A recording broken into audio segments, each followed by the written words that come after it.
Episode 1. Senguttuvan முடிசூடினார். கிபி 2ஆம் நூற்றாண்டு சேர சோழ பாண்டிய மன்னர்களுடைய கொடி கம்பீரமா பறந்துகிட்டு இருந்த காலம். புலவர்களுக்கும் அறிஞர்களுக்கும் பொற்காலம். சேரர் நாடு தலைநகரத்தோட நடுவுல ஒரு பெரிய அரண்மனை. அந்த அரண்மனையோட நந்தவனத்துல 2 சின்ன பசங்க விளையாடிட்டு இருந்தாங்க. அவங்கள வேடிக்கை பார்த்துட்டு இருந்தாங்க அரசியார் நற்சோனை. நற்சோனை ஒரு சோழ இளவரசி. இவர் பெயர் ஞாயிற்று சோழன். இப்போது சேர நாட்டு அரசி இவருக்கு மணக்கிள்ளி அப்படின்னு ஒரு பேரு இருந்ததுதான்.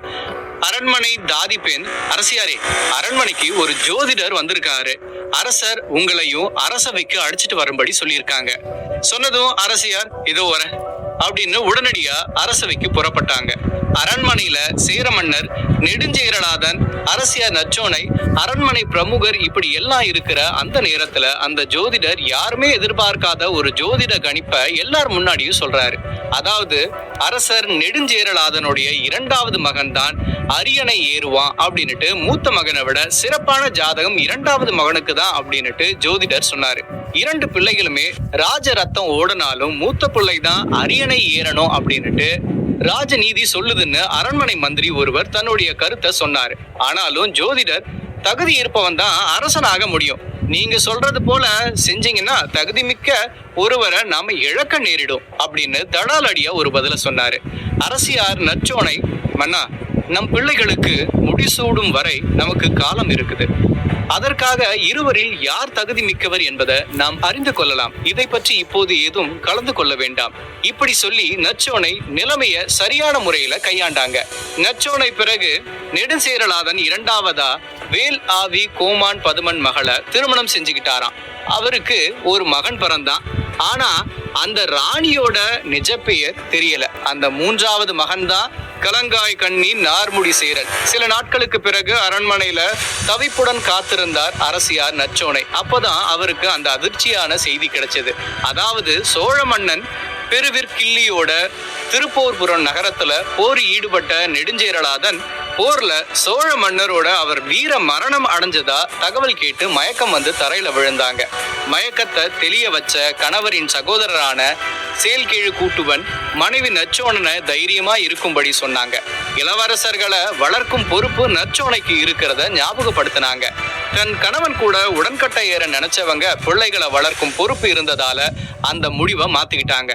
இமயவர்மன் நெடுஞ்சேரலாதன் இறுதி மரியாதையை முடிச்சு அரசரா பட்டம் சூடி கொள்றாரு. அவருடைய சகோதரரான பல்யானை சேல்கீழு கூட்டுவன் பிறகு தமிழர் வழக்கப்படி நதிக்கரையில இறந்தவர்களுக்கு செய்யக்கூடிய கர்மங்களை செய்ய அவருடைய சகோதரரும் பிள்ளைகளும் வருவது வழக்கம். அப்போது சேர தேசத்துல இருந்த குறுநில மன்னர்களும் நதிக்கரைக்கு வந்து சேர்ந்திருந்தாங்க. அந்த நேரத்துல சில மன்னர்கள் வாய் துடுக்காக இந்த நேரத்துல இந்த சின்ன பிள்ளைங்களை எதுக்காக அப்படின்னு இளவரசர்களை பார்த்து கேலி பேச வெகுண்டு எழுந்தார் மூத்த இளவரசன் செங்குட்டுவன்.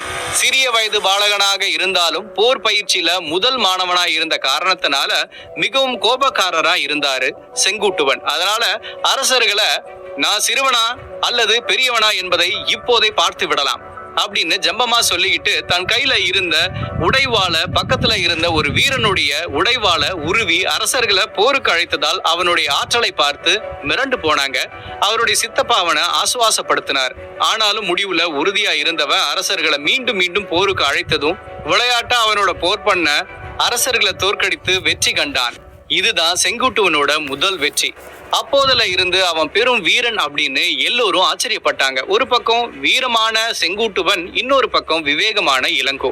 போர் பயிற்சியில செங்குட்டுவன் சிறந்து விளங்கினா. அதே நேரத்துல தமிழ் புலமையும் ஆளுமையும் அதிகமா தனக்குள்ள வளர்த்துக்கிட்ட இளங்கோவன் இளம் வயதிலேயே மிகவும் ஞானமான விஷயங்கள்ல ஆர்வமா இருந்தான். செங்குட்டுவனோட 20வது வயதுல தான் அவனுடைய சித்தப்பா சேல்கீழு கூட்டுவன் முடி துறந்து துறவி ஆகணும்னு முடிவு எடுத்தாரு. அப்போ யாருக்கு முடிசூட்டலாம் அப்படின்னு தன்னுடைய அண்ணி நற்சோனை கிட்ட கலந்து ஆலோசனை பண்ணாரு. அப்போ நற்சோனை தன்னுடைய 2வது மகனுக்கு தான் ராஜ பரிபாலனம் பண்ற யோகம் இருக்கு, அதனால இளைய மகனே ஆக்கலாமா அப்படின்னுட்டு ஆலோசனை சொன்னாங்க.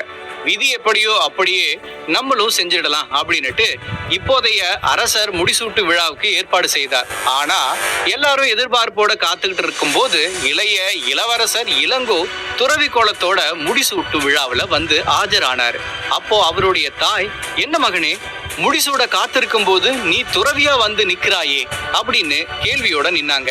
அப்போ மூத்த வாரிசான தன்னுடைய அண்ணன் இருக்கும்போது நான் எப்படி அரியணை ஏற முடியும்? அதனால என் மூத்த அண்ணனான செங்குட்டுவனுக்கு முடிசூட்டு விழா நடக்கணும். எனக்கு ராஜ்யம் தேவையில்லை, எனக்கு துறவு வாழ்க்கை தான் வேணும். அதுதான் நான் நேசிக்கிற வாழ்க்கை. மக்களால செங்குட்டுவன், மனங்களால இளங்கோவன் பிறந்திருப்பதை எல்லோரும் உணர்ந்தாங்க. அதனால செங்குட்டுவனுக்கு முடிசூட்டி அரசன் ஆகிட்டு இளங்கோவனுக்கு விடை கொடுத்தாங்க. இவர்தான் புகழ்பெற்ற காப்பியமான சிலப்பதிகாரத்தை எழுத பிறந்தவர் என்று அப்ப யாருக்குமே தெரியாது. இளம் வயதுல முடிசூடி இருந்தாலும் பெரும் போர்களை சந்திச்ச பெரும் காவியத்துக்கு சாட்சியா இருந்த அரசன் தான் செங்குட்டுவன்.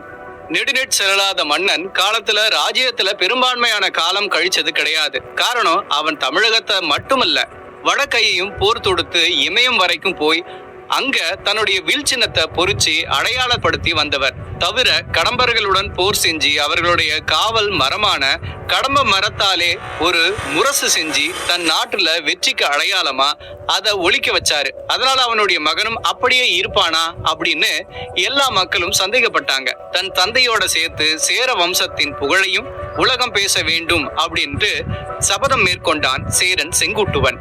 முடிசூட்டு விழா முடிஞ்சதும் அரசருக்கு மனம் முடிக்கணும் அப்படின்னுட்டு வழக்கத்துக்கு ஏத்த மாதிரி வெண்மால் அப்படின்னு ஒரு இளம் பெண்ணை திருமணம் செய்து வைக்கிறாங்க.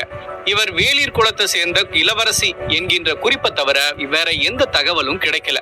ஆனாலும் அரசனை புகழின் உச்சிக்கே கொண்டு வந்த அரசிதான் வெண்மால். இந்த தம்பதியினருக்கு குடவஞ்சேரல் அப்படின்னு ஒரு இளவரசர் பிறந்ததா பழம்புலவர் பரணர் குறிப்பிட்டிருக்காங்க. செங்குட்டுவனுக்கு இளங்கோ, வெண்மால் தவிர வேறு மனைவி இருந்ததா எந்தவித குறிப்பும் இல்லை. அதனால ஒரே மனைவியோட இவர் வாழ்ந்திருக்க கூடும் அப்படின்னுட்டு வரலாற்று ஆய்வாளர்கள் நம்புறாங்க. அதை தவிர இவர் சைவம், வைணவம் ஆகிய மதங்களுக்கு எந்தவித பேதமும் இல்லை அப்படின்னு சொல்ற அளவுக்கு ஒரு ஆட்சி நடத்தினார் என்று தமிழ் வரலாற்று ஆய்வுகள் நமக்கு சொல்லுது. இவர் தன் மனைவி மேல பிரியமா இருந்ததாகவும் மக்கள் மேல ரொம்ப பாசமா இருந்ததாகவும் தெரிய வருது. சிறுபானாற்று படை தரும் சில குறிப்புகளை பார்த்தோம்னா, மேற்கு திசையை காக்கும் சேர மன்னரின் குடியில பிறந்தவன். பகைவருடைய வடபக்கத்துல உள்ள இமயமலையின் மேல சேரரின் சின்னமான வளைந்த வில்லினை பொறித்த கணைய மரத்தை ஒத்த திண்ணிய தோள்களை உடைய ஓடும் தேரை உடைய கூட்டுவனின் பெருகி வரும் நீரினையும் வாயிலை உடைய வஞ்சி நகரத்தில் கிடைக்கும் பரிசும் சிறிதே. சிலப்பதிகாரம் தமிழ் காவியத்தின் வீரமிக்க அரசன். 10 சங்க இலக்கியத்துல கவிதைகளில் 10 கவிதைகள் இந்த அரசனுக்காக எழுதியிருக்காங்க. சேரன் செங்குட்டுவன் தனது தாய் தந்தை மீதும் சகோதரர்கள் மீதும் சேர நாட்டின் மக்கள் மீதும் அளவு கடந்த அன்பும் பாசமும் மதிப்பும் மரியாதையும் வைத்திருந்தார்.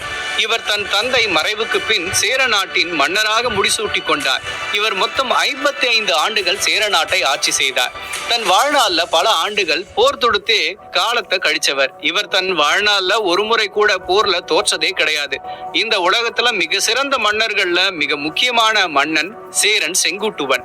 இவரின் ஆட்சி காலத்துல சேர மக்கள் அனைவரும் மிகவும் செல்வ செழிப்பாகவும் மிகவும் மகிழ்ச்சியாகவும் வாழ்ந்தாங்க. இவரோட வரலாறு நம்ம தமிழ் பாரம்பரியத்துக்கு ஒரு பெரிய பொக்கிஷம். பல நூற்றாண்டுகள் கடந்து இப்பவும் இந்த வரலாறு கிடைச்சதுக்கு காரணம் நம்ம சங்க புலவர்கள் தான். அப்போ நம்ம தமிழ் மொழி எவ்வளவு வளமாய் இருந்திருக்கு. இவரோட வரலாற்றை கேட்கும் போது பொது தமிழ் 2ஆம் நூற்றாண்டிலேயே இவ்வளவு நாகரிகமா வாழ்ந்து இருக்காங்க அப்படின்னுட்டு ஆச்சரியப்பட வைக்குது. தோல்வியே காணாத மாவீரன் சேரன் செங்குட்டுவன். தமிழ்நாட்டுல வாழ்ந்த மிகப்பெரிய ஆளுமைகளுக்கும் சேவர்களுக்கும் சிலை வைத்து பார்க்கும் பழக்கம் இருக்கு. அது போலவே முன்காலத்துல வரலாற்று சிறப்புமிக்க நபர்களை சிலை வைக்கும் பழக்கத்தை வைத்திருந்தாங்க. நம்ம ராஜாக்கள் அதுல யாருமே செய்ய முடியாத ஒரு சிறப்பு செஞ்சு வரலாற்றுல இடம் பிடித்த மன்னர் தான் இவர். இணையற்ற வீரனும் தண்ணீர் இல்லாத கொடையாளியும் அப்படின்னுட்டு பெயர் பெற்ற இவருடைய சரித்திரத்தை நாம பாக்குறது நமக்கு கிடைச்ச ஒரு பெரிய வாய்ப்பு. இனி இவரோட வீர தீர செயல்களையும் இவரோட நாட்டு எல்லையையும் பார்ப்போம்.